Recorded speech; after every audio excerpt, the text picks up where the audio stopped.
11 months na nga nating hindi napapanood ng Boruto anime sa kadahilan ng tapos na nga ang season 1 nito. At marami nga sa inyo dyan sa comments ang ilang buwan na nga nagtatanong sa akin kung kailan nga ba magbabalik ang anime ng Boruto. Kaya nga sa video ito isasagutin nga natin kung kailan nga ba talaga ang comeback ng Boruto at kung babalik pa nga ba talaga ito o totally cancelled na. Bago natin simulan, pakipindot nga muna ng like and subscribe para updated ka sa mga parating na Boruto manga updates. So marami nga ang nagtatanong, bakit nga ba nahinto ang production ng Boruto anime in the first place? Yan nga ay sa kadahilan ng ang Studio Pierrot, ang animation studio na kung saan pinoproduce nga ang Boruto, kinailangan munang magkaroon ng break upang ayusin ang production o animation quality ng Boruto. Pero bakit? Well, dahil nga kung makikita naman natin ang animation quality nga ng Boruto anime mayroong fluctuations. May time na sobrang lupit talaga ng animations at mga labanan, pero kadalasan nga low quality yung animation dahil nga sa tight budget ng studio. At hindi naman pwede na kada episode nga high quality yung animation dahil hindi naman ganon kalaki yung budget nila.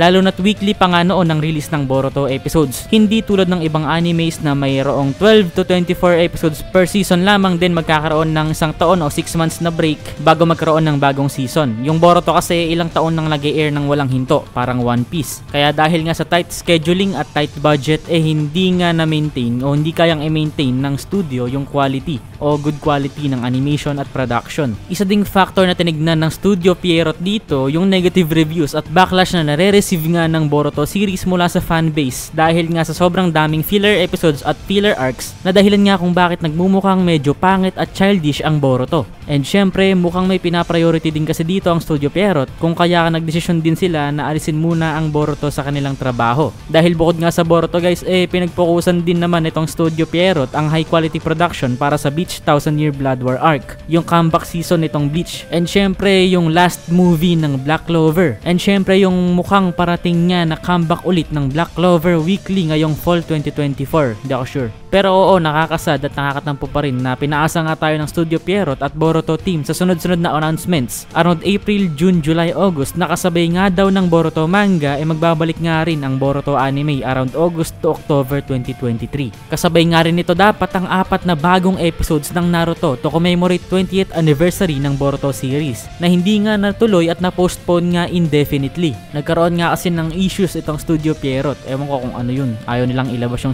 yung totoong statement. Pero ang sabi-sabi nga guys may chance nga na magbalik na o magkaroon na ng comeback ang Boruto anime weekly sa parating na Jump Festa 2024. And nga guys sa tingin ko December.